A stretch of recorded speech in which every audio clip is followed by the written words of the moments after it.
నమస్తే వేగా 9 న్యూస్ కి స్వాగతం। విశాఖ నగరంలో జీవీఎంసీ అధికారులు చేపడుతున్న ఆపరేషన్ లంగ్స్ 2.0 ఈ రోజు ఉదయం వేపగుంట చిన్న ముసిరివాడ జంక్షన్ పెందుర్తి రైతు బజార్ వద్ద కొనసాగుతోంది। రోడ్డుకి ఆక్రమించి ఉన్న షాపులను జేసీబీ సాయంతో తీసి భారీ క్రేన్లతో లారీపైకి ఎక్కిస్తున్నారు। GVMC zone 8 ACP TPO Pendurthi police station house officer Gopalapatnam station house officer town planning అధికారుల రెవెన్యూ అధికారులు పోలీస్ శాఖ పర్యవేక్షణలో జరుగుతున్నాయి। ముందుగానే మాకు చెప్పి ఉంటే ఈ సరుకులు మేము వేసుకునే వాళ్ళం కాదు కదా అని షాప్ వాళ్ళు వాపోయారు। ఎన్నో అప్పులు చేసి బంగారాలు అమ్ముకొని ఈ వ్యాపారంతోనే మా పిల్లల్ని చదివించుకుంటున్నాం। మా కుటుంబ పోషణ ఈ వ్యాపారంతోనే సాగుతుంది। ఇప్పుడు అధికారులు ఇలా చేయడం దారుణమని పెందుర్తి రైతు బజార్ దగ్గర తోపుడు బండ్ల వ్యాపారస్తులు చిరు వ్యాపారస్తులు కన్నీరు మున్నీరు పెడుతున్నారు। జీవీఎంసీ వాళ్ళకి రోడ్డు ట్యాక్స్ కడుతున్నాము, షాప్కి ట్యాక్స్ కడుతున్నాము, కరెంటు బిల్లు కడుతున్నాము, ఆఖరికి వాళ్ళు ఏమైనా అడిగితే అది కూడా చేస్తున్నాము। అయినా ఇది మాకు ఏమాత్రం సమయం కేటాయించకుండా మా షాపులను కూలగొట్టడం చాలా అన్యాయమని మేమందరం ఇప్పుడు ఎలా బతకాలి? మా కుటుంబాలన్నీ రోడ్డున పడ్డాయి। ఇక్కడ ఇంత అన్యాయం జరుగుతున్నా ఏ రాజకీయ నాయకుడు కూడా మా దగ్గరికి రాలేదు। ఓట్లు వేసి గెలిపించినందుకు మాకు బాగా బుద్ధి చెప్పారంటూ కన్నీళ్లతో ఆవేదన వ్యక్తం చేస్తున్న వ్యాపారస్తులు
ఫోటోకి రాసి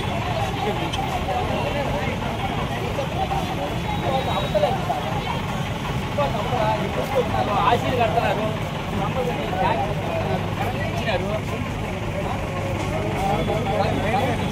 ఆశీలు కడుతున్నారు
చెప్పలేదు ఏం పేపర్ పెడతాము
टाइमिंग ऑनलाइन